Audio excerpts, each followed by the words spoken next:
Right, Bismillahirrahmanirrahim. Assalamualaikum warahmatullahi wabarakatuh. Right, is it just a recording? Yes, it is.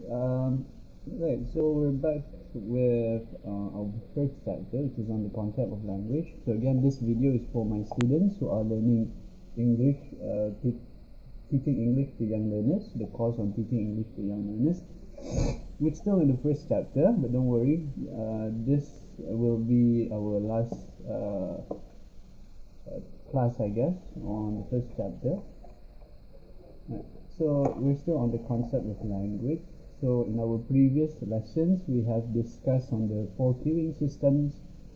We have identified the difference between L1 and L2, and we have also discussed on the different theories of language acquisition, okay, from behaviorists to nativists to interactionists. And then we also discuss the stages of language development. So for children yang you guys nak ajar nanti, they start off with cueing, babbling, holophrastic, telegraphic, and later multi-word stage. If you are lucky, your taska has a, what do you call, a transit center. And in transit center usually they have children who are young, even babies. So you'll be able to see live the cooing, the babbling, and the holophrastic. If the children are around 3 to 4 years old, they are already at the later multi-word stage. Yeah. Okay. Next, we're gonna go to what we will be covering today, which is this note that I have shared with you. Okay. Right.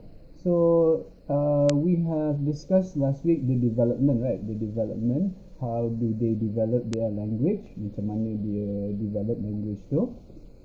For today, we're going to talk about the important stages in language acquisition. So there are different stages of language acquisition. Bila dia acquire benda tu, acquire ni macam bila dia dapat benda tu. So acquisition of negation.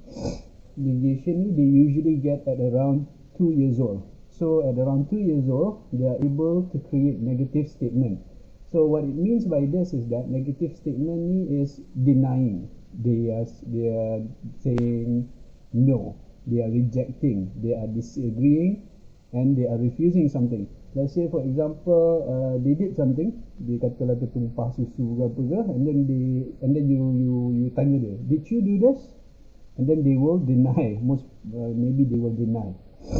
Or maybe they will disagree with you, or maybe they refuse something. You give them something, and then they say no, I don't want, something like that. Okay, so at the age of 2, they acquire, they get negation. Yeah. Now, so keep in mind that acquisition of negation does not only indicate ability to falsify statement, okay, but also includes the ability to prescribe truth. So at this age, they already know the difference between betul dan salah. So they know the difference already at this age. Okay. Now we go to age 4. So at around age 4, they have the ability to give and ask questions. Alright. So by the age of 4, they are able to ask questions, and it's an easy task. I mean it's not an easy thing to do, because if you want to ask a question, if you think about it, it's not really an easy thing. Macam for us, kita dah besar ni senang lah kita nak tanya soalan kan. But for children, little children, when they first learn language, nak ask question ni is not something that is easy tau. If you look here, if you want to ask question, first you need the WH question lah kan. Ada what, where, when, why, who, and how, right? And then you also need the requirement is a model. Model ni macam contoh can, could, shall, should, will, would ni kan. So dah kena ada 2 benda. And then when you ask question, you also need to have the present, whether it is present or past, and also is it an agreement. And all of this, the benda-benda ni, they all have to appear at the same time in one sentence. Again, untuk kita, to us, we don't really think about it. Macam contoh ayat ni kan, where might Lucy have been playing, right? To us, it's just a simple question, but for children, dia nak construct sentence tu, it's not really an easy task for them. Dia kena cari WH question apa yang sesuai, dia kena cari model yang sesuai, dia kena cari the subject yang sesuai, right? And then verb, is it a past tense, is it a present tense? So it's something that is not easy for children. Okay, so that is the ability to ask question. And also at this stage, they acquired the ability to create basic structure. So at this age, they are able to give command. Okay, dia bukan cakap nak je lah, they know what they want, so they can use basic structure. They can also report real events, like I have seen with my nephew, dia nampak ulau. Dia nampak ulau, dia cerita lah. Panjang cerita dia. But it's just a story on how he saw a snake. Yeah? But it's a very long story. But it's a short story. But dia punya cerita dia tu, it takes some time. Okay, and then they are able to create stories with correct words and grammatical markers. Right. So they are mostly basic structure, of course. Yeah. They are mostly basic structures and they are simple and to the point. Also, they begin to also acquire complex linguistic structure now. Adalah sikit-sikit, not just basic, but also complex. Like for example, passive sentences. Passive sentences ni maknanya objek tu bertukar jadi subjek. For example is this: the vase, pasu tu, was hit by the cat. Selalunya kalau active sentences kita akan cakap the cat hits the vase. Tapi children, when they learn at age 4 ni, they are able to switch. They are able to use passive sentences. The vase was hit by the cat. So dia terbalik tau ayat tu. Tapi ayat tu masih betul lah. It's just passive sentences. And then they are also able to use a relative clause. So relative clause ni is this right here. Dia tambah ayat kat belakang ni. Macam contoh, if it's just the sentence usually is I like the cat. But now they are able to give to add clauses. Clauses ni macam tambahan lah, tambahan to describe something. So in this case, I like the cat. Cat apa? The cat that lives next door. Alright.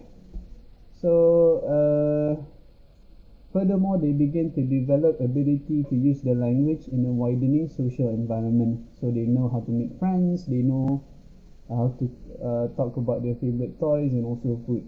So they are no longer limited. And then at age 5, they develop their vocabulary. So this is something that is very unique to children now. I think your lecturers have mentioned this. Children at a very young age, their brain is like a sponge. They absorb a lot of things, including they absorb vocabulary. So all these different words, they acquire between hundreds to 1,000 words a year, right? But this depends on how much the children read lah. So that's why you as teachers dekat taska dengan tadika tu, you ajar dia membaca, right? And then vocabulary growth required for school success is likely to come from both reading for assignment and reading for pleasure. So reading a variety of texts, not just something from flashcard, but from maybe also from textbooks, maybe also from songs. Kan kadang-kadang songs tu ada subtitle bawah dia. You can use that as well. So reading reinforces the understanding that language has structure. Okay, so that's why reading is an important part to develop the children's vocabulary. Okay, so these are the things that that the children acquire, right, in different stages. So umur 2 dia dapat negation, umur 4 dia dapat questions and basic structures, and then at age 5 they develop their vocabulary. Okay. Alright, I forgot this one. Acquisition of language register at age 5. So at age 5, children understand the need to be respectful and address teachers as cikgu. So register ni basically they know that language there is a level of formality. Okay, When they talk to their teachers, it should be different than when they talk to their friends and when they talk to their parents. Yeah? Okay, so that's register. Okay, so they know how to change their tone and style in using the language. So different situations and people call for different registers. Macam kita lah, kita dah besar. We are adults. So we know the difference on how to talk to our parents, how to talk to our friends, how to talk to our co-workers. Tapi for children, they don't actually know it until they are at around age 5. So umur 5 tahun ni baru dia tahu, oh cikgu nak kena panggil cikgu, right? Right. So all of these depend on how close the children are with people around them. Okay, so in some cases the parents are very strict, so the children are formal with their parents, right? That's language registers.